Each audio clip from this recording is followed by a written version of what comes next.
ஜெபமான கடவோம். இதோ குமாரன் பரிசுத்தாவியின் நாமத்தினாலே ஆமென்.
சகல நன்மைகளுக்கும் ஆசீர்வாதத்துக்கும் ஊற்றும் ஒருவடமாகிய அம்மின் ஆண்டவரே, நேற்றும் இன்றும் என்றும் மாறாத இயேசு கிறிஸ்துவே, ஜீவனுள்ள தேவனே, ஆவியானவரே, எங்கள் மத்தியில் அசைவாடி கொண்டிருக்கிறவரே, உடைய பரிசுத்தமான நாமத்துக்கு நாங்கள் துதிகளையும் ஸ்தோத்திரம் இருக்கிறோம்.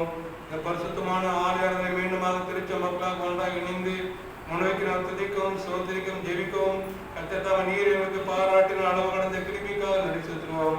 இந்த பரிசுத்தமான ஆலயத்தில் பங்கு பெற்றுக் கொண்டிருக்கிற ஒவ்வொரு திருச்ச மக்களையும் பேர் பிறக தனித்தன குடும்பமாக ஆசீர்வதித்து வழிநடத்தும்.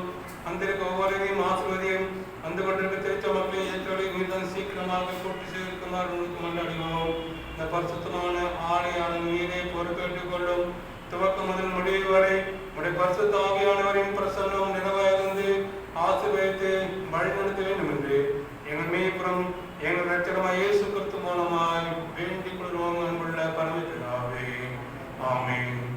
நம்முடைய ஆலய ஆராதனைக்கு ஆரம்பமாகும், திருவிருந்து ஆலய ஆராதனைக்கு ஆரம்பமாகும் கடவுளுடைய துதிக்கோணமாக நாம் யாவரும் எழுந்து நின்று கிறிஸ்து சபையின் பாமாலை 3வது பாமாலை முதல் 3 கவையும் கடைசி கவையும் பாடுவோம்.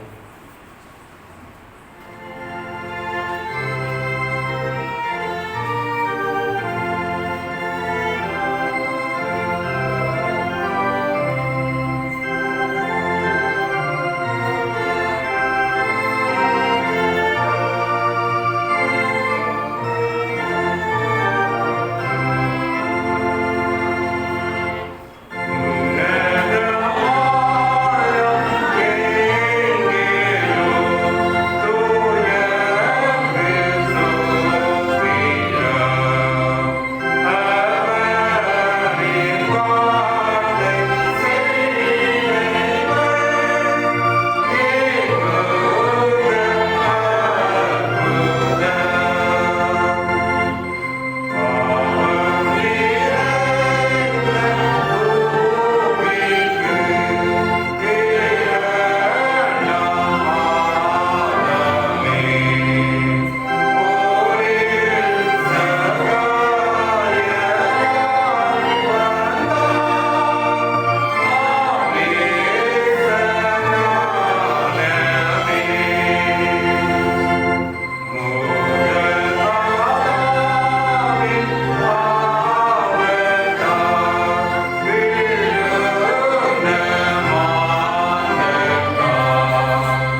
எல்லா விதங்களையும் எல்லா விருப்பங்களையும் எல்லா ரகசியத்திலிருந்து இருக்கிற சர்வான தேவனே, நாங்கள் தேவடத்தில் பரிபூர்ணம் அன்பு வரவும் முத பரிசுத்த நாமத்தை உத்தமமாய் மகிமைப்படுத்தவும் எங்கள் கர்த்தராகிய இயேசு கிறிஸ்து நாமத்தில் முத பரிசுத்த ஆவியின் ஏவுதலால் எங்கள் இதயத்தின் சிந்தனைகளை சுத்தம் பண்ணிவிடும்.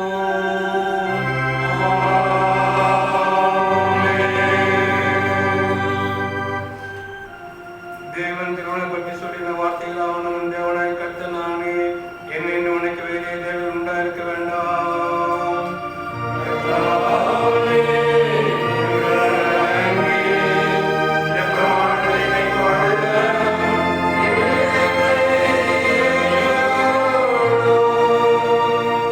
மேலே வானத்திலும் கீழே பூமியிலும் பூமியின் கீழ் தண்ணீர் உண்டாலும் கப்பான ஒரு சொரூபத்தியாகவும் யாதொரு விக்கிரகத்தியாகவும் நீ உனக்கு உண்டாக்க வேண்டாம். நீ அவர்களை நமஸ்கரிக்கவும் சேவைக்க வேண்டாம்.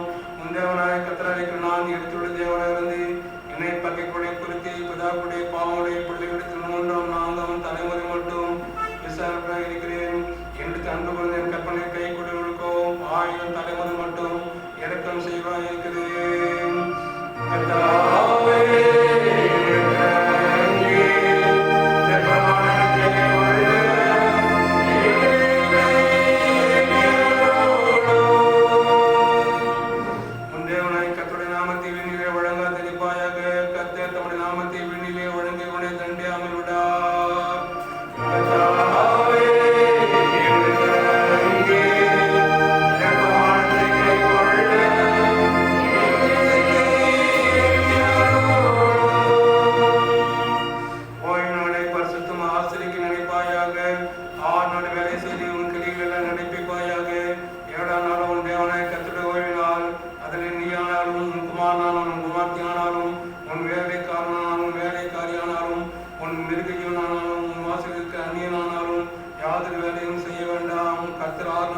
வானத்தையும் பூமியும் சமுத்திரத்தையும் அவர்கள் எல்லாவற்றையும் உண்டாக்கி 7 நாளை ஓய்ந்திருந்தார். ஆகியோர் கர்த்தர் 7 நாளை ஆசீர்வதித்து அதை பரிசுத்தமாக்கினார்.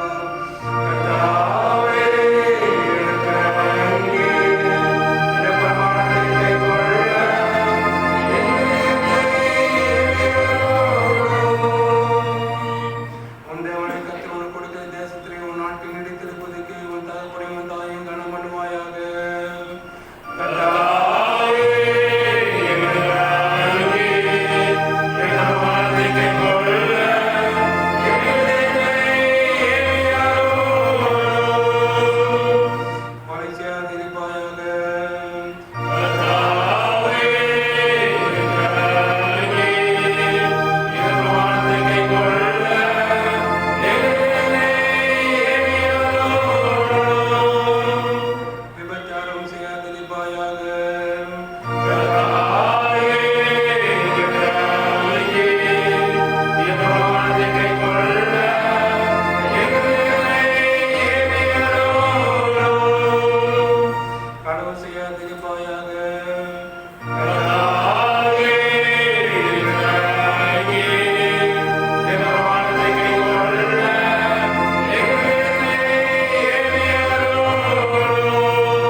அவளுக்கு அடன் சாதித்து கலந்து செய்தது நிமித்தம் அவர்கள் மேல் கோபம் கொண்டு வாதையை வரவிட்டு தாவீது ராஜன் காலத்திலும் கொள்ளையினால் நான் 70,000 பேரை சங்காரம் செய்து பின்பு நெருக்கத்தின் நினைவோடு மற்றவர் ரட்சித்தீரே.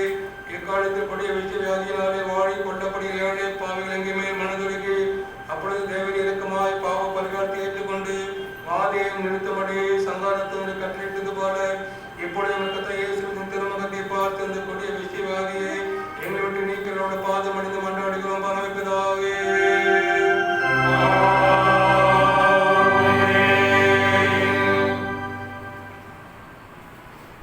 சபையை நாங்கள் நிருப பாடம் வாசிக்க கேட்போம்.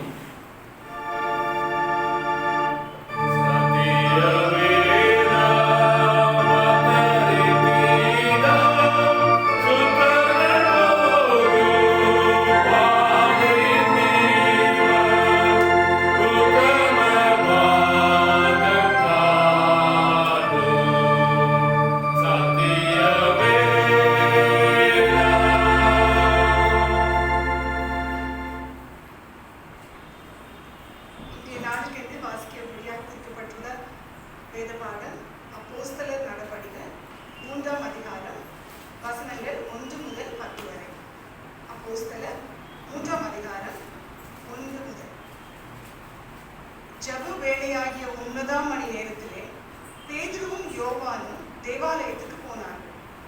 அப்பொழுது தன் தாயின் வயிற்றிலிருந்து சப்பானியாய் பிறந்த ஒரு மனுஷனை சுமந்து கொண்டு வந்தார்கள். தேவாலயத்திலே பிரவேசிக்கிறவர்களிடத்தில் பிச்சை கேட்கும்படி நாடோறும் அவனை அலங்கார வாசல் எனப்பட்ட தேவாலய வாசலண்டையிலே வைப்பார்கள். தேவாலயத்திலே பிரவேசிக்க போகிற பேதுருவையும் யோவானையும் அவன் கண்டு பிச்சை கேட்டான். பேதுருவும் யோவானும் அவனை உற்று பார்த்து, என்னை நோக்கி பார் என்றார்கள். அவன் அவர்களிடத்தில் ஏதாயிலும் கிடைக்கும் என்று எண்ணி அவர்களை நோக்கி பார்த்தான். அப்பொழுது பேதுரு, வெள்ளியும் பொன்னும் என்னிடத்தில் இல்லை, என்னிடத்தில் உள்ளதை உனக்கு தருகிறேன், நசரேயனாகிய இயேசு கிறிஸ்துவின் நாமத்தினாலே நீ எழுந்து நட என்று சொல்லி வலது கையினால் அவனை பிடித்து தூக்கிவிட்டான். உடனே அவனுடைய கால்களும் கரடுகளும் வெள்ளம் கொண்டது. அவன் குதித்தெழுந்து நின்று நடந்தான். நடந்து குதித்து தேவனை துதித்து கொண்டு அவர்களுடனே கூட தேவாலயத்துக்குள் பிரவேசித்தான். அவன் நடக்கிறதையும் தேவனை துதிக்கிறதையும் ஜனங்கள் எல்லாரும் கண்டு தேவாலயத்தின் அலங்கார வாசலண்டையிலே பிச்சை கேட்க உட்கார்ந்திருந்தவன் இவன் தான் என்று அறிந்து அவனுக்கு சம்பவித்ததை குறித்து மிகவும் ஆச்சரியப்பட்டு பிரமித்தார்கள். வாசிக்கும்படியாக குறிக்கப்பட்ட வேத பாடம் முடிந்தாயிற்று. தேவனே உமக்கு ஸ்தோத்திரம் உண்டாவதாக. ஆமென்.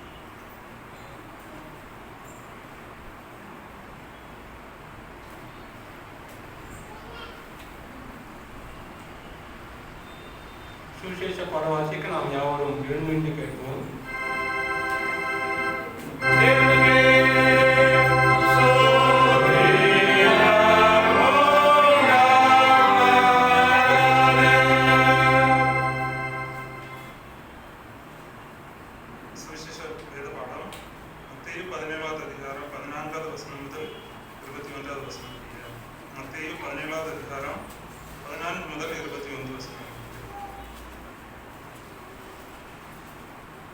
அவர்கள் ஜனங்களிடத்தில் வந்தபோது ஒரு மனுஷன் அவரிடத்தில் வந்து அவர் முன்பாக முழங்கால் படியிட்டு, ஆண்டவரே, என் மகனுக்கு இறங்கும், அவன் சந்திரரோகியாய் கொடிய வேதனைப்படுகிறான், அடிக்கடி தீயிலும் அடிக்கடி ஜலத்திலும் விழுகிறான். அவனை உம்முடைய சீஷர்களிடத்தில் கொண்டு வந்தேன், அவனை சுஸ்தமாக்க அவர்களால் கூடாமற் போயிற்று என்றான்.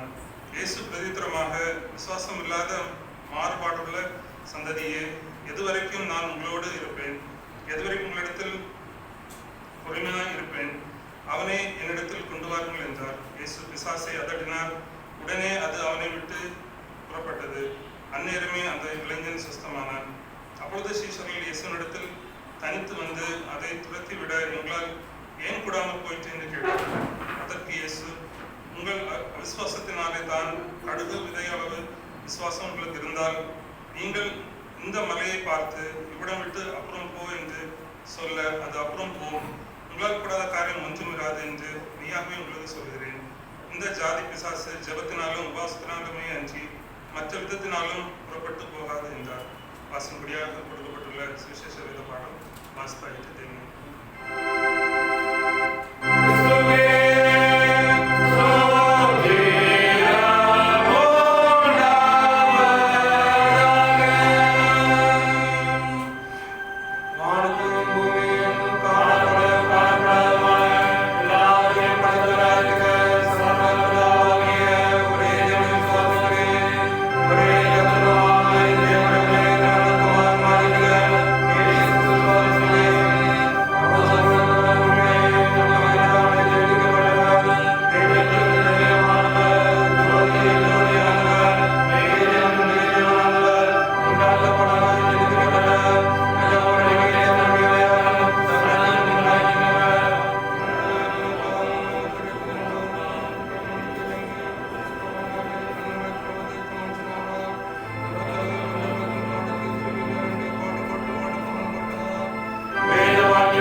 சபையாருக்கு அறிவிக்க வேண்டிய அறிவிப்புகள். நம்முடைய ஆலய ஆரம்பித்து வந்திருக்கிற புதிய சபையார், புதிய விசுவாசிகள், நம்முடைய சபையார் யாவரும் அன்போடு வாழ்த்தி வரவேற்றுக் கொள்கிறோம். நமது ஆலயத்தில் ஒவ்வொரு வியாழன் மாலை 6:30 மணிக்கு ஆலயம் நடைபெறும். சபையார் தவறாமல் கலந்து கொள்ளுமாறு கேட்டுக்கொள்கிறோம். முதலாம் 3ஆம் வியாழக்கிழமை திருவந்தாரணையாகும் மற்றும் 2ஆம் 4ஆம் 5ஆம் வியாழன் சாதாரண நடைபெறும். சபையார் ஜபத்தோடு குறித்த நேரத்திலே தவறாமல் கலந்து கொள்ளுங்கள் அன்போடு அழைக்கிறோம். ஆலயாரில் பங்கு கொண்டிருக்கிற சபையார் அனைவரும் ஆலயார் முடிந்த பிறகு வீடு செல்வதை உங்களுடைய வாய் மூக்கு முழுவதும் மூடியிருக்குமாறு முகக்கவசம் அணிந்து கலந்து கொள்ளுமாறு அன்போடு கேட்டுக்கொள்கிறோம். சபையில் எப்பொழுதும் தமிழக அரசு சட்டத்திட்டமும் கொரோனா விதிமுறைகளையும் தவறாமல் கடைபிடிக்குமாறு அன்போடு கேட்டுக்கொள்கிறோம்.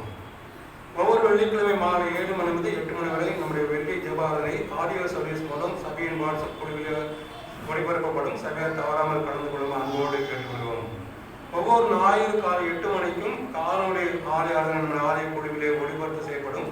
சபையார் அதிலும் தவறாமல் கலந்து கொள்ளும் அன்போடு கேட்டுக்கொள்வோம். திங்கள் முதல் வியாழன் வரை தினமும் காலை 10:30 மணி முதல் 12 மணி வரை நமது ஆலய அலுவலகம் திறந்திருக்கும்.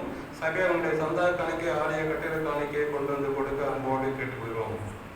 சபையார் அக்டோபர் மாதம் செய்திமொழிக்கு சென்று அதில் உள்ள வேத விண்ணாவுடைய போட்டியில் கலந்து கொண்டு விடைத்தாளை எழுதி குறித்து தேர்வுக்கூடாக ஆலயத்துள்ள வேத விண்ணாவுடைய போட்டியிலே வெற்றியை போடுமாறு அன்போடு கேட்டுக்கொள்கிறோம். ஒரு முக்கிய அறிவிப்பு, கடந்த ஆண்டுகளிலே குறிப்பாக வருடத்துக்கு முன்பாக பணியாற்றின அருள்தலகம் ஆய்வு காலத்தில் திடப்படுத்தல் எடுத்த மாணவ மாணவிகள் இன்னும் அநேக பேர் நம்முடைய சபையிலே சந்த அங்கத்தினராக ஆகவில்லை. எனவே கடந்த ஆண்டில் திடப்படுத்தல் எடுத்த அனைத்து வாலிப சகோதரிகள் உடனடியாக ஆலய சந்த அங்கத்தினராக ஆகுமாறும் அதற்கு ஒரு விண்ணப்ப படிவத்தை உடனடியாக ஆலயத்தில் பெற்றுக்கொள்ளுமாறும் அன்போடு கேட்டுக்கொள்கிறோம்.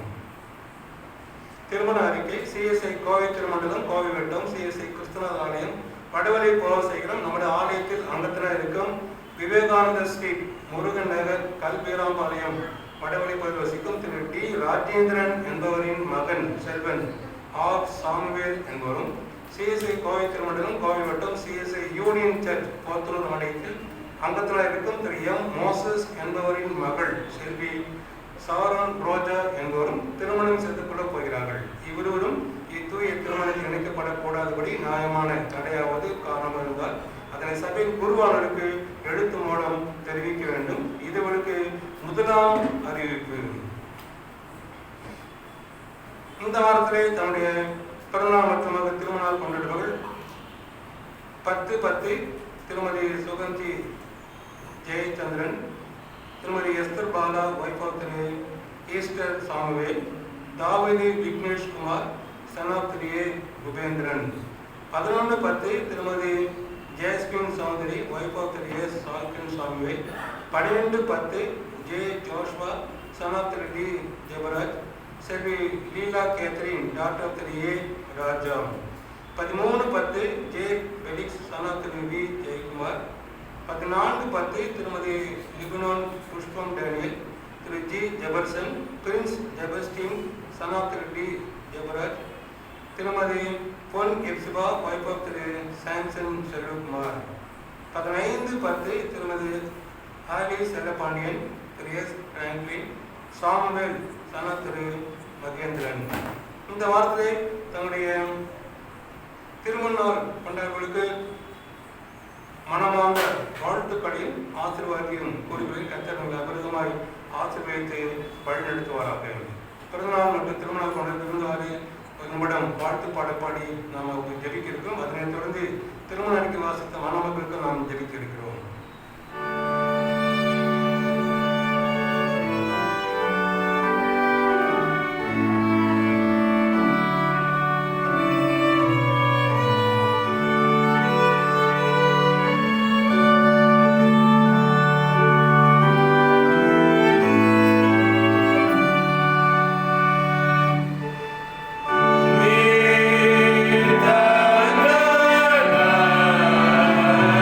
Way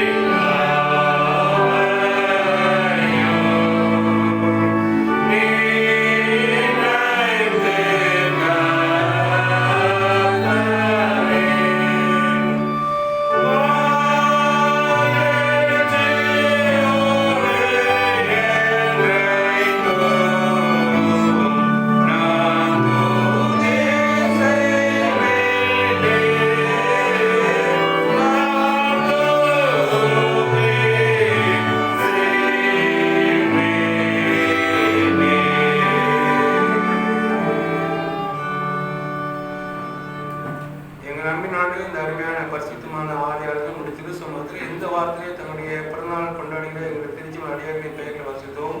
அனைத்து அடியார்களுக்கும் நல்ல சரிய சுகம் பலன் ஆயுள் ஆசீர்வாதம் சந்தோஷம் சமாதானம் போதிய பாதுகாப்பால் நிறைத்து ஆசீர்வதித்து வழிநடத்தும். குறிப்பாக பிறந்தநாள் கொண்டாடி பெற்றோர்களால் அவங்க செய்கிற பணியிலே வேலையிலே ஊழியத்திலே வியாபார காரியங்களில் இல்ல பணியிலே உடைய பெருக்கமான ஆசீர்வாதம் நிலவார்க்க நீர் திருப்பி பாட்டும். படிக்கிற பள்ளிகள் படிப்பு காரியங்களை சிறந்து வழங்க உடைய நாணத்தால் நீர் உடைய ஆசீர்வதித்து வழிநடத்தி ஜெபிக்கும். விசேஷமாக இந்த வாரத்திலே தன்னுடைய பிறந்தநாள் கொண்டாடுகிற திருமதி சுகந்தி ஜெயச்சந்திரன், திருமதி எஸ்தர் பாலா, தாவித் விக்னேஷ்குமார், திருமதி ஜெயஸ்வின் சௌதரி, ஜே ஜாஷ்வா, சிறு லீலா கேத்ரின், ஜே பெலிக்ஸ், திருமதி எபுலம் புஷ்பம் டேனியல், திரு ஜி ஜெபர்சன், பிரின்ஸ் ஜெபஸ்கின், திருமதி பொன் எப்சிபா, திருமதி ஹாரிஸ் செல்லப்பாண்டியன், திரு எஸ் பிராங்க்லின் சாமில் அனைவரையும் உடைய பரிசுத்தமான பிரிவிங்கரம் தொட்டு ஆசீர்வதித்த அனைவருக்கும் நல்ல சரிய சுகம் பலன் ஆயுள் ஆசீர்வாதம் சந்தோஷம் சமாதானம் போதிய பாதுகாப்பால் நிறுத்த ஆசீர்வதித்து வழிநடத்தி ஜெபிக்கிறோம். எதிர்பார்க்க நன்மையான காரியங்கள் மகிழ்ச்சியான காரியங்கள் சந்தோஷமான காரியங்களால் நீ நிறைத்து ஆசீர்வதித்து வழிநடத்தும் கொண்டாடுகிறோம். இந்த வார்த்தையை தன்னுடைய திருமண கொண்டாடி பெற்றோர்கள் ஜெபிக்கிறோம். கட்டை கட்டுகளை பிரகாசம் வருதா இன்றைக்கு இந்த வீட்டுக்கு லட்சிய பங்கு அடையாளமாக யார் இந்த வார்த்தையை தன்னுடைய திருமண கொண்டாடி அவர்களுக்காக ஜெபிக்க அவர்கள் குடும்ப வாழ்வில் இல்லற வாழ்விலே பணி வாழ்வில் ஊழி வாழ்வில் அவர் சார்ந்த குடும்பத்தின் பிள்ளை வாழ்விலே பெருக்கமான ஆசீர்வாதத்தால் நீ நிறைத்து வழிநடத்தும் கொண்டாடுகிறோம். இப்படிமாக முதலாம் திருமணம் நடக்க வசதி அறிவான மணமக்களுக்காக ஜெபிக்கிறோம். திரு டி ராஜேந்திரன் என்பவரின் மகன் அருமையான செல்வன் ஆர் சாமிகளுக்காக அவருக்கு நீ நியமித்திருக்கிற அருமையான மணமகளின் தந்தையார் திரு எம் மோசஸ் என்பவரின் மகள் சாரான் ரோஜா கட்டிபிக்க அந்த அருமையான பிள்ளைகளை பரிசுத்து கொடுத்து பெற்றோரையும் எனக்கு ஆசீர்வாதமுடைய பிள்ளைகளுக்காக எடுக்க சிறப்பான முயற்சிகளை நீ அறிந்திருக்கிறேன்.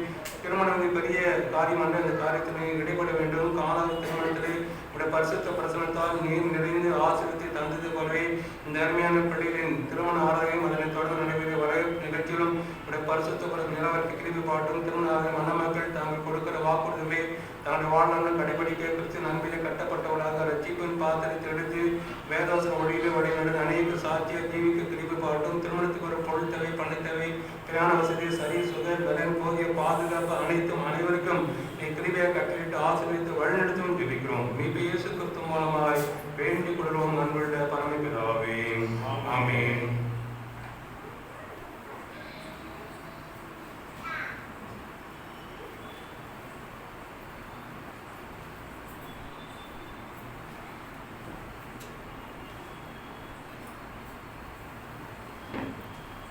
மீண்டுமாக நாம் யாவரும் எழுந்து கடவுளை துதிக்கணும், கடவுளுடைய செய்திக்கு நம்மை ஆயத்தப்படுத்தணுமாக. கிறிஸ்துவை பாமரி 306 பாமரி முதல் 2 கவியும் கடைசி கவியும் பாடுவோம்.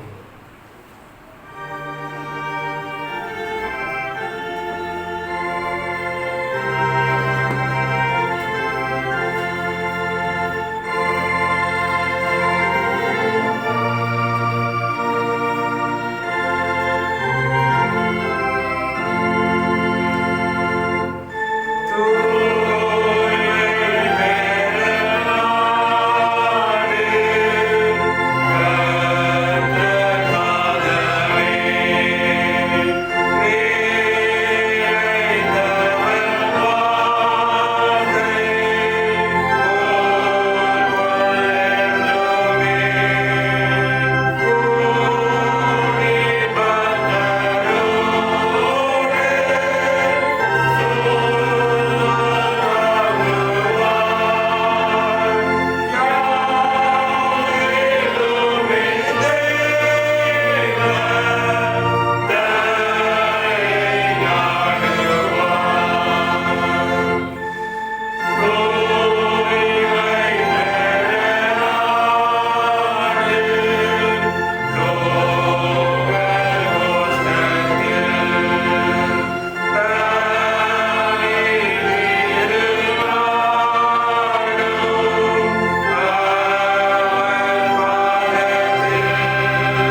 பிதா குமாரன் பரிசுத்தாவின் நாமத்தினாலே ஆமென்.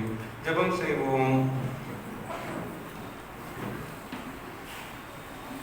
எங்கள் அன்பின் ஆண்டவரே, இந்த அருமையான பரிசுத்தமான ஆலய ஆளுநருக்காக நன்றி செலுத்துகிறோம்.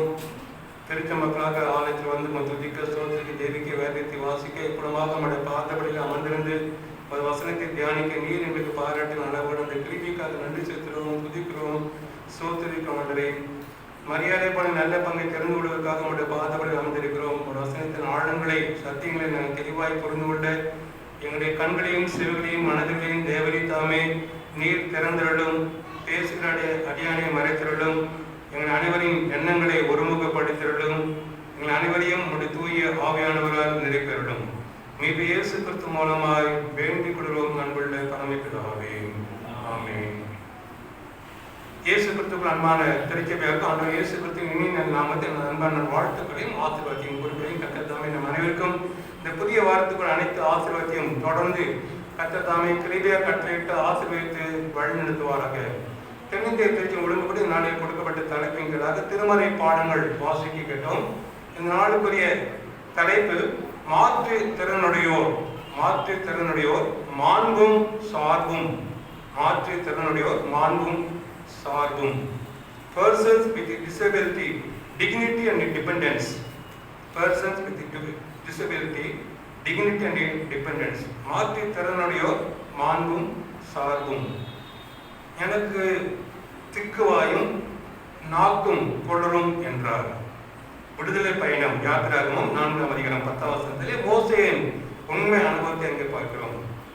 கடவுளின் சாயலால் படைக்கப்பட்ட மனுக்குலம் பல்வேறு காரணங்களினால் இன்றும் கடவுளின் சாயலை இழந்து பல பாதிப்புக்குள் அடைகின்றன. அது மனம், உடல் சார்ந்து அமைகிறது. மனநலம், உடல்நலம் குன்றியவர்கள் எப்படி பிறக்கிறார்கள் என அறிவியல் வழியாக பார்க்கும் பொழுது பல காரணங்கள் அதுக்கு வழியாக போடலாம். சில காரணங்களுக்கு போகிறேன். மூதாதையர் வழியாக ட்ரெடிஷனல் பேக்ரவுண்ட், அதன் மூலமாக சில சமயம் மாற்றுத்திறனுடைய பிறப்பதை பார்க்கிறோம். கர்ப்பிணி பெண்களுக்கு திடீரென்று அசம்பாவிதங்கள் ஏற்படும் போது, அதிர்ச்சியாற்ற நிகழ்ச்சிகளை அவர்கள் சந்திக்கும் போது அதன் மூலமாக மாற்றுத்திறனுடைய பிள்ளைகள் பிறப்பதை பார்க்கிறோம். அடிக்கடி கருவை கலைத்தல், நெருங்கிய உறவினர் மத்தியிலே ஏற்படுகிற திருமண உறவின் மூலமாக, அதிகமாக மருந்து சாப்பிடுவதன் மூலமாக, இல்லை தவறாக மருந்து எடுப்பதன் மூலமாக, உணவிலே சத்தில்லாமல் உணவை உட்கொள்வதன் மூலமாக, இப்படியாக மாற்றுத்திறனுடைய இந்த நாளிலே பிறக்கிற அனுபவத்தை நாம் பார்க்கிறோம். இன்று வாழும் இச்சூழலில் உடல்நலம் குன்றியவர்களுக்கு பயன்படுத்தப்படும் பழைய சொற்கள் முற்றிலுமாக விட்டுவிட்டு புதிய நலன் தரும் வார்த்தைகளை பேசுவது மாற்றுத்திறனாளி மீது நாம் கரிசனை வைப்பதாகும். மேலும் அவர்கள் நம்முடைய உறவை வலுப்படுத்துவதாக காணப்படுகிறது. யூதர்களின் பொது சட்ட திட்டத்தின்படி எந்த ஒரு நபருக்காயினும் உடலிலே குறைவு இருந்தால் அவர் மிருகத்தை விட இழிவாகவும் தீர்த்தானவர்களாகவும் தீண்டத்தகாதவர்களாகவும் கருதப்பட்டதை யூத பாரம்பரியத்திலே பார்க்கிறோம். அப்படிப்பட்ட யூத சமுதாயத்திலே சடங்கிலே கண்டிப்பாக பங்கு பெற முடியாத தீவிரமான சட்டத்தையும் அவர்கள் பயன்படுத்தி வரலாற்று ஆய்வுகள் நமக்கு கூறுகிறது. பொதுவாக இதை கடவுளுக்கு விரோதமாக செய்கிற பாவம். ஏனென்றால் யூத மக்களிடையே காணப்பட்டதக்க இந்த காரியம் கடவுளுக்கு பிரியமற்றதாக காணப்படுகிறது. ஆனால் யூத மக்கள் அப்படி மாற்றுத்திறனாளிகள் எப்படியாக வாழ வைக்கிறார்கள், அவர்கள் தனித்து வாழ வேண்டும். சமூகம் அவளை தனிமைப்படுத்தியதையும் நாம் பார்க்கிறோம். இயேசு வாழ்ந்த காலகட்டத்திலே நடக்க இயலாதவர்கள், பார்வையற்றோர், பேச முடியாதோர், திமிர்வாதத்தில் பாதிப்பட்டோர், தீய ஆவியை பிடித்த மனிதர், இப்படிப்பட்ட நிலைமையிலே தள்ளப்பட்ட மக்களை இயேசு கிறிஸ்து அவர்களுடைய மாற்றுத்திறனுக்கு கொடுக்கப்பட்டு அவர்களை அன்பு காட்டி கரிசனை வெளிப்படுத்தி அவர்களுக்கு நலத்தை கொடுத்து அவர்களை ஏற்றுக்கொண்ட சூழ்நிலை நாளிலும் வாசிக்க திருமதிப்பதிலே நாம் பார்க்கிறோம். இந்த மாற்றுத்திறனாளிகள் என்பவர்கள் அடையாளப்படுத்தும் போது அவருடைய மாண்பினை காக்க வேண்டியது சமுதாயத்தின் கடமையா இருக்கிறது. மாற்றுத்திறனாளிகள் சாதாரண மக்களை விட சாதாரணமானவர்கள் அல்ல என்பதையும் தங்கள் வாழ்வில் நிரூபித்த அநேகர் சாதனை புரிந்தவர்கள் இருக்கிறார்கள். Isaac Watts, Charles Elliott, Louis Braille என்கிற அநேக அடியார்கள் மாற்றுத்திறனாளிகளால் நம்ம சமூகத்திலே ஒரு பெரிய சாதனை படைத்தவர்களாக வாழ்ந்ததை நாம் பார்க்கிறோம். வரலாற்று நமக்கு எடுத்து காட்டுகிறது. இன்றைய சமூக நிலையிலே சமுதாயத்திலே மாற்றுத்திறனாளிகள் பல பதவிகள் பல உயர்வுகளை பெற்றிருந்தாலும் ஒட்டு மொத்தத்திலே மாற்றுத்திறனாளிகளை சமூகமானது மனிதர்களாக மதிக்கவில்லை என்பதுதான் உண்மை. இவர்களும் மனிதர்களே என்கிற உணர்வை நம்மளை எழ வேண்டும், அவர்களை நாம் மதிக்க வேண்டும் என்பதுதான் இந்த நாளில் ஆண்டு நமக்கு வலியுறுத்த விடுகிறார். அவளை முதலாவதாக புரிந்து கொள்ள வேண்டும், இரண்டாவதாக அவளை ஏற்றுக்கொள்ள வேண்டும், மூன்றாவதாக அவளுக்கு வாழ்வு கொடுக்க வேண்டும்.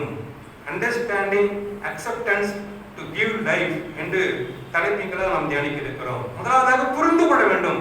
மாற்றத்தினாலே நாம் புரிந்து கொள்வதற்கு ஆண்டவர் அழைக்கிறார். உலகாலும் உள்ளத்தாலும் அதாவது மனதாலும் பாதிக்கப்பட்ட மக்களின் நிலைமையை நாம் புரிந்து கொள்ள வேண்டும். நான் பன்மை அற்றவன், நான் என்னுடைய வாழ்விலே திக்கும் எனக்கு நாவும் குளரும் என்று மோசே என்னுடைய அனுபவத்தை கொடுக்கிறார். யாத்திராகமம் 5ஆம் அதிகாரம் 10ஆம் வசனத்தை பார்க்கிறோம். அங்கே கடவுள் மோசேயின் இயலாமையினால் புரிந்து கொண்டு அவரை உற்சாகப்படுத்தியதை பார்க்கிறோம். வசனம் 12ஆம் வசனத்தில் பார்க்கிறோம். நானே உன் நாவில் இருப்பேன், நீ பேச வேண்டியது உனக்கு கற்பிப்பேன் என்று கூறி மோசையை உற்சாகப்படுத்தினார். அவருடைய நிலைமையை புரிந்து கொண்டு அவருக்கு துணையாக ஆரோனையும் அவருக்கு ஏற்படுத்தி தந்ததை பார்க்கிறோம்.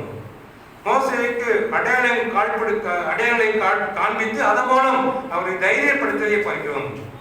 இங்கு நாம் மாற்றுத்திறனாளிகளை அந்நிய பார்வையோடு அல்ல, இயேசு போல நாமும் பார்க்க வேண்டும். அப்பொழுதுதான் அவர்களை புரிந்து கொள்ள முடியும். தாவீதுக்கு ஒரு நல்ல எடுத்துக்காட்டு. மோசே புரிந்து கொள்ள முடியாத சூழ்நிலை அவரை தாவீது அவருடைய தலைவியை பொருளாதாரத்தை அறிந்து சவுலின் குடும்பத்தில் தள்ளப்பட்ட சூழ்நிலை உணர்ந்து உடனடியாக அவர் ஏற்றுக்கொண்டதை நாம் பழைய பாட்டியை வாசிக்க கேட்கிறோம். உடலாலும் மனதாலும் பாதிக்கப்பட்டிருக்கும் மக்களை சமூகம் டிசேபிள் பீப்புள் என்று அழைத்து அவர்களை தனிமைப்படுத்திய காலம் மாறி அவர்களை பர்சன்ஸ் வித் டிசபிலிட்டி, அதாவது அவர்கள் நம்மை போன்றவர்கள் மனிதர்கள் என புரிந்து கொண்டு அவர்களுடைய திறமைகளையும் உறுதிப்படுத்தி சாதிக்க வைப்பதும் நாம் மறுக்க முடியாது. எனவே இப்பணியினை தொடர் பணியாக திருச்சபையானது கண்டிப்பாக செய்ய வேண்டும். இன்னைக்கு அவர்களுக்கு வந்து ஒரு அலாட்மெண்ட் கொடுக்கிறார்கள், ஒரு சமுதாயத்திலே பணி செய்ய வேண்டும். எந்த ஒரு அப்பாயின்மெண்ட் எந்த ஒரு இன்டர்வியூ வந்தாலும் அவர்களுக்கு ஒரு பர்சன்டேஜ் கொடுத்து அவர்களை ஊக்கப்படுத்தி அவர்களை பயன்படுத்துவதை நாம் பார்க்கிறோம். புரிந்து கொள்ளுதல் என்று சொல்லும்போது சூழ்நிலையை அறிந்து அவர்கள் என்ன தேவைகள் உள்ளவரோ அதை இயேசுவானவரும் செய்து கட்டளை பார்க்கிறோம். யாத்திராகமம் 3ஆம் அதிகாரம் 7ஆம் வசனத்தில் இஸ்ரேல் மக்களின் கூக்குரலை கேட்டு அவர் விடுதலை கொடுத்ததை நாம் பார்க்கிறோம். பழைய புதிய பாட்டிலே 4 சுவிசேஷத்திலும் 5000 பேர் இயேசு வசனத்தை கேட்டார்கள். அவர் பசியா இருந்தார், அவருடைய பசியை அறிந்த ஆண்டவர் அவருக்கு போதனை கொடுத்ததை பார்க்கிறோம். இன்றைக்கு நம்முடைய சூழ்நிலையை ஆண்டவர் புரிந்து கொண்டு நம்முடைய தேவை என்ன என்பதை அறிந்து நமக்கு உதவி செய்ய வளர்க்கிறார். இன்னைக்கு உலகமே மாற்றுத்திறனான சூழ்நிலையை தள்ளப்பட்டது. எல்லாரும் டிசேபிள் பர்சனாக இருக்காங்க, வெளியே போக முடியவில்லை. இயற்கையாக படைத்த கடவுளின் சாயலை நாம் இழந்து முகவாசம் அணிந்து நம்மை பத்திரப்படுத்திக் கொண்டிருக்கிறோம். இது ஒரு உடல் ரீதியாக இருக்க பலவீனம் தான். இந்த சூழ்நிலை ஆண்டவர் நம்முடைய சூழ்நிலை புரிந்து கொண்டு நமக்கு உதவி செய்ய வல்லவராக இருக்கிறார். இரண்டாவதாக மாற்றுத்திறனாளிகளை நாம் ஏற்றுக்கொள்ளுதல். திரு பணியாளர்கள் திருத்துதல் சொல்லலாம். அப்போஸ்தலர் நடுபடி புத்தகம் 3ஆம் அதிகாரம் 8ஆம் வசனத்தை படித்து பார்க்கும்போது வாசிக்கப்பட்ட நிருப பாடம். அவன் குதித்து எழுந்து நின்று நடந்தான், நடந்து குதித்து தேவனை துதித்து கொண்டு அவர்களுடனே கூட தேவாலயத்துக்குள் பிரவேசித்தான் என்ற வசனம் வருகிறது. அப்போஸ்தலர் 3ஆம் அதிகாரம் 8ஆம் வசனம். நாம் விரும்புகிறதே கடவுளிடத்திலே கேட்கிறோம், ஆனால் கடவுள் தேவையானதுதான் கொடுக்கிறார். இதை மாற்றுத்திறனாளி ஆலை தொழில் நின்று அவன் விரும்புவதை பேத சொல்கிறார். என்னிடத்திலே வெள்ளியும் பொண்ணும் இல்லை, என்னிடத்தில் உள்ளதை தருகிறேன். இதுதான் நாம் கேட்கிற, நாம் விரும்புவதை ஆண்டவரை கேட்கிறோம், ஆனால் ஆண்டவர் நம்முடைய தேவைகள் என்னவோ அதைத்தான் கொடுக்க விரும்புகிறார். தாவீது அரசாட்சி காலத்திலே ஆரம்ப காலகட்டத்திலே இப்படிப்பட்ட மக்கள் மாற்றுத்திறனாளிகள் துரத்தப்பட்டவர்களாக, ஓரம் கட்டப்பட்டவர்களாக, மாற்றுத்திறனாளிகள் எந்த நிகழ்விலும் பங்கு பெறாத சூழ்நிலை அவர்கள் என்ன பண்ணுகிறார்கள்? கோவிலின் ஆலயத்துக்குள் வர முடியாத சூழ்நிலை கோவிலின் வெளியில் நின்று கொண்டு பிச்சை கேட்டுக்கொண்ட பழக்கம் இந்த நிகழ்விலே நாம் பார்க்கிறோம். பேதுரு யோவானும் ஆலயத்துக்கு வரும்போது ஒரு பிச்சைக்கார ஆலயத்தை வெளியே நின்று வைப்பாங்க. இந்த எதனுடைய பின்னணி என்றால் தாவீதின் ஆரம்ப ஆட்சி காலத்தில் ஏற்பட்ட ஒரு சட்டத்திட்டமாக இதை பின்பற்றினார்கள். மாற்றுத்திறனாளிகள் யாரும் ஆலயத்துக்குள் வர முடியாது. எனவே இந்த பிச்சைக்காரன் வெளியே நின்று பிச்சை கேட்கும் போது அங்கே பேதுருவும் யோவானும் உள்ளே வருவதை பார்க்கிறோம். அவர்கள் அவனுடைய தேவை என்ன அறிந்து அவனுக்கு ஒரு வாழ்வை கொடுக்கிறார். எழுந்து நட என்று அவனுக்கு உற்சாகப்படுத்தி புதிய அற்புதத்தை நிறுத்தி அவனை ஏற்றுக்கொண்டு பேதுரு யோவானும் தங்களோடு கடவுளை தொழுது கொள்வதற்கு வழிபடுவதற்கு அவனை ஆலயத்துக்குள் அழைத்து செல்வதை நாம் பார்க்கிறோம். பொதுவாக மனிதனுக்கு 2 குணங்கள் உண்டாம். ஒன்று ஏற்றுக்கொள்கிற குணம், மற்றொன்று நிராகரிக்கிற குணமாம். Acceptance and rejection. சரீரத்திலே குறைபாடு உள்ளவர்களை பார்க்கும்போது பெரும்பாலான மக்கள் மனதிலே அருவருப்பு தோன்றுவதை நாம் பார்க்கிறோம். ஆனால் திருச்சபை இப்படிப்பட்டவர்களை ஏற்றுக்கொள்ள வேண்டும். உடலாலும் மனதாலும் பாதிக்கப்பட்டவர்கள் பெரும்பாலும் ஏழ்மை நிலையில் உள்ளவர்கள். ஏனென்றால் தங்கள் சரீரம் பாதிக்கப்பட்டதனால் படிப்பும் தொழிலும் பாதிக்கப்படுகிறது. அதனால் வறுமை சூழ்நிலை உண்டாகுது. எனவே தான் ஆலயத்தில் வெளியே நின்று அவர்கள் பிச்சை கேட்டுக் கொண்டிருக்கிறார்கள். பேதுரும் யோவானிடத்திலும் நடக்க இயலாத மனிதன் பிச்சை கேட்டான் என்பதை பார்க்கிறோம். மாறாக இவர்கள் கொடுத்தது பிச்சை அல்ல, வாழ்வு கொடுத்து அவனை ஏற்றுக்கொண்டதை நாம் பார்க்கிறோம். தொடர்ந்து லூக்கா சுவிசேஷம் 14ஆம் அதிகாரம் 12 முதல் 14 வருஷத்தை படித்து பார்க்கும்போது கிறிஸ்துவும் விருந்துக்கு அழைத்த அநேக மக்களை, ஏழைகளை மாற்றுத்திறன் அழைக்கிறார் என்பதை இந்த நிகழ்விலே பார்க்கிறோம். ஏனென்றால் அவர்கள் தான் மேசாவின் பந்தியில் முதன்மையானவர்கள் என்று மையப்படுத்ததை பார்க்கிறோம். ஏற்றுக்கொள்ளுதல். அடுத்த மத்தேயு சுவிசேஷம் 13ஆம் அதிகாரம் 23 வசனம், நல்ல இடத்தில் விதைக்கப்பட்டவனோ வசனத்தை கேட்கிறவனும் உணர்வுகளுமாய் இருந்து 100ஆகும் 60ஆகும் 30ஆகும் பலன் தருவான். ஆண்டவர் வசனத்தை ஏற்றுக்கொள்ளும் பொழுது அதில் பெரிய ஆசீர்வாதத்தை நாம் பெற முடியுமா? லூக்கா சுவிசேஷம் 10ஆம் அதிகாரம் 39 வசனம், அவளுக்கு மரியாதை எனப்பட்ட ஒரு சகோதரி இருந்தாள். அவள் இயேசுவின் பாதத்திலே உட்கார்ந்து அவருடைய வசனத்தை கேட்டுக் கொண்டிருந்தாள். வசனத்தை கேட்பதற்கு நம்முடைய மனம் ஏற்றுக்கொள்ள வேண்டும், பக்குவப்படுத்த வேண்டும். இந்த நிகழ்விலே படித்துக்கிறோம். மார்த்தாள் மரியாதை வீட்டில் நடைபெற்ற ஒரு உண்மை நிகழ்வு. தொடர்ந்து அப்போஸ்தலர் நடைபெறும் புத்தகம் 2ஆம் அதிகாரம் 41 வசனம், அப்போஸ்தலர் 2:41, அவனுடைய வார்த்தையை சந்தோஷமாக ஏற்றுக்கொண்டார்கள், ஞானஸ்நானம் பெற்றார்கள். அன்றைய தினம் ஏறக்குறைய 3000 பேர் சேர்த்துக் கொள்ளப்பட்டார்கள். யாரெல்லாம் வசனத்தை கேட்கிறாரோ அவர்கள் உடனே ஞானஸ்நானத்தின் மூலமாக ஆண்டவரை ஏற்றுக்கொண்டதை பார்க்கிறோம். எவ்வளவு பேராம்? 1 2 அல்ல, 3000 பேர் இயேசுவின் வசனத்தை ஏற்றுக்கொண்டு ஞானஸ்நானம் பெற்றதை பார்க்கிறோம். தொடர்ந்து 1 தெசலோனிக்கேயர் 2ஆம் அதிகாரம் 13 வசனம், ஆகையால் நீங்கள் தேவ வசனத்தை எங்களால் கேள்விப்பட்டு ஏற்றுக்கொண்ட போது அந்த மனுஷன் வசனமாக ஏற்றுக்கொள்ளாமல் தேவ வசனமாக ஏற்றுக்கொண்டதனாலே நாங்கள் இடைவிடாமல் தேவனுக்கு ஸ்தோத்திரம் செலுத்துகிறோம். அது மெய்யாகவே தேவ வசனத்தான். விசுவாசிக்கிற உங்களுக்குள்ளே இதை பேலன்ஸ் செய்து ஆண்டவன் வசனத்தை பேசுகிற மனிதனை மனிதனாக பார்க்காமல் அது ஆண்டவர் வசனத்தாக பார்த்து பாவித்து விசுவாசித்து ஏற்றுக்கொள்வது அது நம்முடைய வாழ்க்கையிலே பேலன்ஸ் செய்கிறது என்பதை பார்க்கிறோம். மூன்றாவதாக வாழ்வு கொடுத்தல். பரிசுத்த மத்தேயு சுவிசேஷம் 17ஆம் அதிகாரம் 14 முதல் 21 வசனங்கள், சமுதாயத்தின் ஒரு அங்கமாக வாழ்வதற்கு அங்கீகாரம் மாற்றுத்திறனாளிக்கு கொடுக்கப்பட வேண்டும். அதற்கு உடல் குறைபாடு ஒரு தடை இல்லை என்பதை புரிதல் அவசியம். இந்த திருச்சபை புரிந்து கொள்ள வேண்டும். மத்தேயு 17ஆம் அதிகாரம் 14 முதல் 20 வசனம் படித்து பார்க்கும்போது பேய் பிடித்த ஒரு சிறுவனை இயேசு குணமாக்கின நிகழ்வை நாம் வாசிக்க கேட்டோம். சிறுவனின் வாழ்வு மீது இயேசு கொண்ட ஒரு பெரிய அக்கறை அந்த நிகழ்வில் நமக்கு எடுத்து காட்டுது. வாழ வேண்டிய ஒரு சிறு பையன் அடக்கி வைத்திருக்கிற பேயினை பிசாசை இயேசு துரைத்தினார் போய் பார்க்கிறோம். இதே போல பெருமையிலே பார்வையிழந்த மனிதனை இயேசுவிடம் கொண்டு வந்த போது சீடர்கள் அவனுக்கு கேட்கிறார்கள், பார்வையிட்ட பிறந்தது இவருடைய குற்றமா இல்லை இவனை பெற்றவர் செய்த குற்றமா என்று கேட்கும்போது இயேசு சீடர்களின் கேள்விக்கு ஒட்டுமொத்தமாக இந்த சமுதாய கேள்வியாக பாவித்து அங்கு செயல்படும் இவன் செய்த பாவம் அல்ல, இவனை பெற்றவர் செய்த பாவம் அல்ல, தேவனுடைய மகிமை வெளிப்படணுமாக, அப்படின்னா தேவனுடைய தன்மை வெளிப்படமாக பார்வையற்றவர்களை இயேசு ஏற்றுக்கொள்கிறார், சுகம் கொடுத்து ஏற்றுக்கொள்கிறார். சமூகம் இன்று பாவி என்று ஒதுக்கி வைத்திருந்த அநேக மாற்றுத்திறனாளிகளை இயேசுவின் மூலமாக நாம் அவளை ஏற்றுக்கொள்வதற்கு நம்முடைய மனம் குணமாக வேண்டும். நாம் மாற்றுத்திறனாளிக்கிறோம்.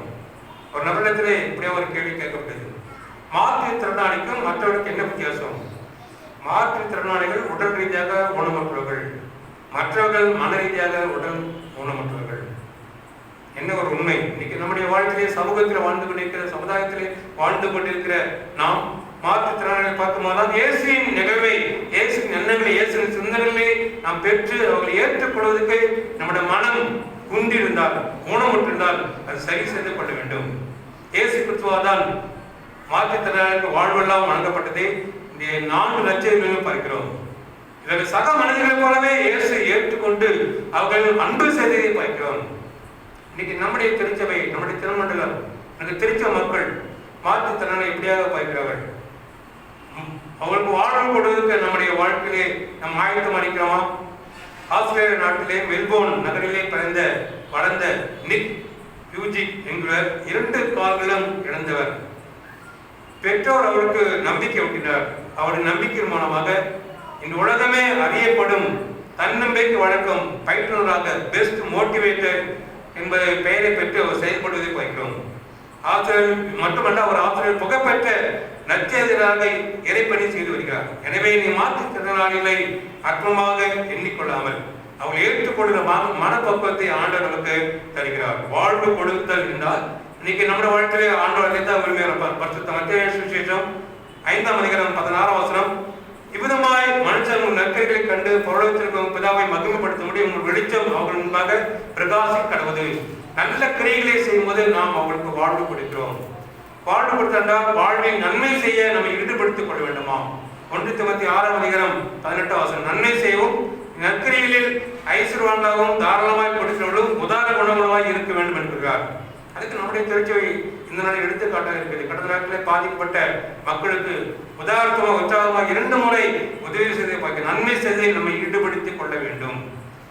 நம்மை பார்த்து பிறர் பின்பற்ற தகுதியை நாம் பெற்றுக்கொள்ள வேண்டுமாம். தீத்துவின் புத்தகம் 2ஆம் அதிகாரம் 7ஆம் வசனம், நீயோ எல்லாவற்றிலும் உன்னை நற்கிரியைகளுக்கு மாதிரியாக காண்பித்து நன்மை செய்ய வேண்டும். நன்மை பார்த்து பிறர் நல்ல காரியங்களை கற்றுக்கொள்ள வேண்டுமாம்.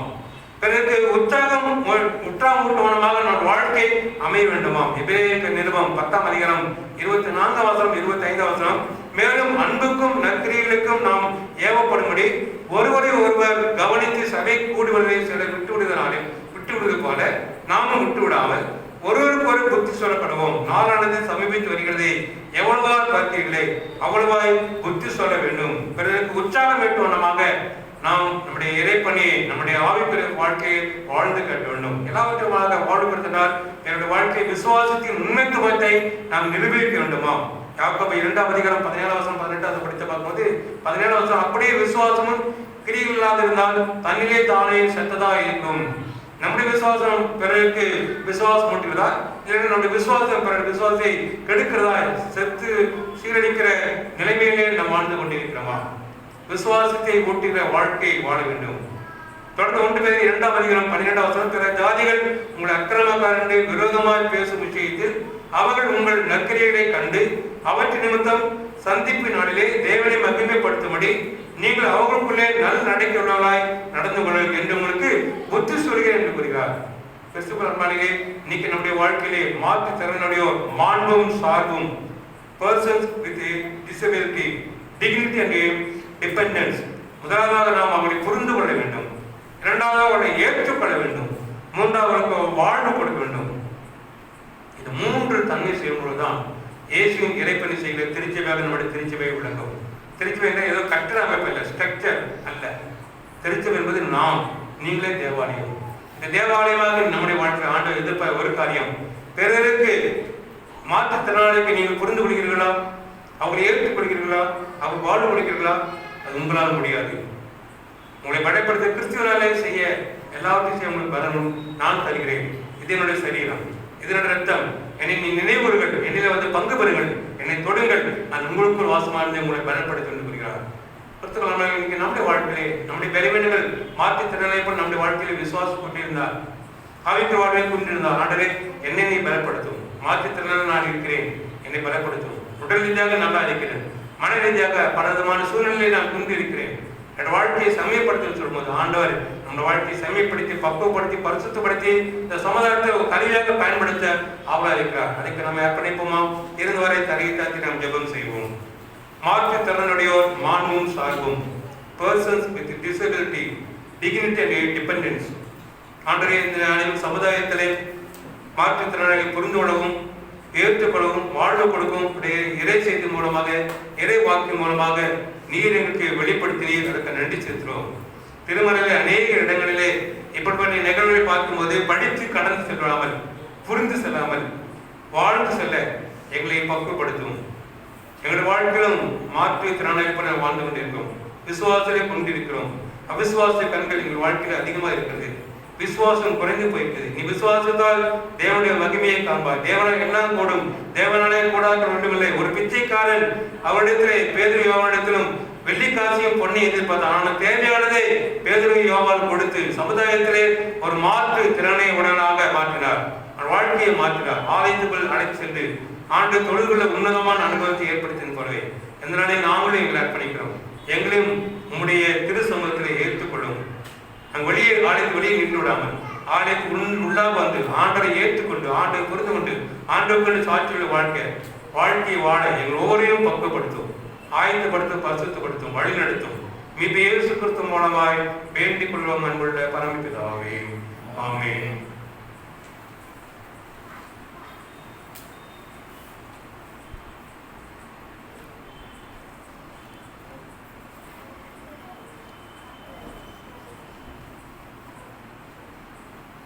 மீண்டுமாக நாம் யாரும் எழுந்திருந்து கடவுளை துதிக்கணுமாம், கடவுளுடைய திரு சமூகத்திலே நம்மை நம்முடைய காணிக்கைகளை அர்ப்பணிக்கணுமாகவும் நம்மை திருவருந்துக்கும் ஆயத்தப்படுத்தணுமாக கிறிஸ்துவ கீர்த்தனை 153 கீர்த்தனையை பாடுவோம்.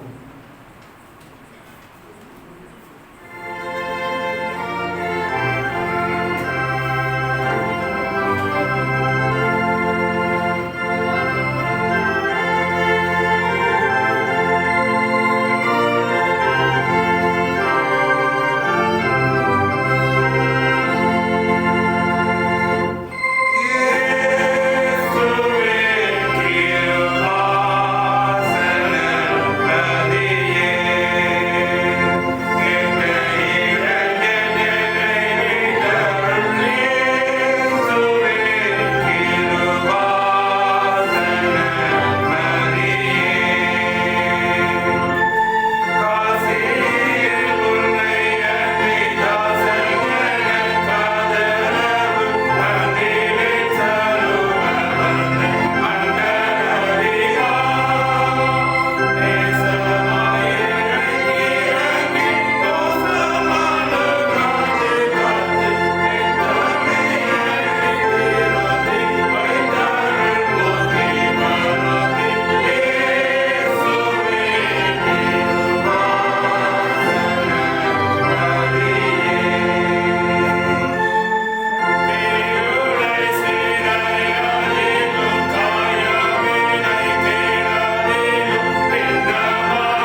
ஜெபம் செய்வோம்.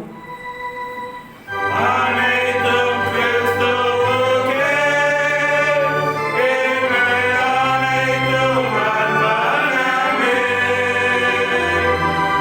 அனைத்தும் கிறிஸ்துவுக்கே, எங்கள் அனைத்தும் அர்ப்பணமே. என் முழு தன்மைகள் ஆவல்களும் அனைத்தும் கிறிஸ்துவுக்கே. என் முழு தன்மைகள் ஆவல்களும் அனைத்தும் கிறிஸ்துவுக்கே. சகல நன்மைகளுக்கும் ஆசீர்வாதத்துக்கும் ஊற்றும் முரடமைக்கு அன்பின் ஆண்டவரே, இந்த அருமையான பரிசுத்தமான நாடு கிடைச்சதும் இந்த பரிசுத்த ஆலயத்திலே பங்கு பெற்ற ஒவ்வொரு திருச்சமக்கு ஆசீர்வாதம் வழிநடத்தும் பட்டணத்தில் கொடுத்த ஆலய ஆராதனை காணிக்க நடிச்சத்திலும் இந்த காணிக்கையை முடித்திருக்கிறது ஒப்புகிறோம். என்னுடைய ஆசீர்வாதத்தை ஒரு சிறு பகுதி மாத்திரம் படைத்திருக்கிறோம். ஆலய காணிக்கை, சந்தா காணிக்கை, பிறந்தநாள் காணிக்கை, திருமண காணிக்கை, வியாபாரத்தி காணிக்கை, தசபாபா காணிக்கை, துதி காணிக்கை, சோதர காணிக்கை, நன்றி காணிக்கை, பிரதிஷ்டை காணிக்கை, இப்படிப்பட்ட காணிக்கைகள் படைத்திருக்க ஒவ்வொரு திருச்ச மக்கள் குடும்பத்தாரின் கரங்களையும் கத்தத்தாமனின் ஆசீர்வதித்து ஊழியத்துக்கு ஊழி நாம மயக்கட்டும். ஆடை வளர்ச்சி சேர்த்துட்டு பயனுள்ளதாக ஆசிரமாக்கி நீ கிடைப்பாட்டும். எங்களையும் தாழ்த்தி அர்ப்பணிக்கிறோம். எங்களையும் பரிசுத்தப்படுத்தும் கேட்டு செய்த அடிப்படையிலே எங்கள் வாழ்க்கையிலே மாற்றம் பெற்று சமுதாயத்திலே பயனுள்ள வாழ்க்கை வாழ எங்கள் ஒவ்வொரையும் பரிசுத்த அருட்சாந்து மூலமாக பக்குவப்படுத்தி ஆசீர்வதித்து வழிநடத்தவும் ஜெபிக்கிறோம். மீ இயேசு கிறிஸ்து மூலமாய் வேண்டிக் கொள்ளும் அன்புள்ள பரமபிதாவே, ஆமென். நம்முடைய கர்த்தராகிய இயேசு கிறிஸ்துவின் கிருபை என்பதால்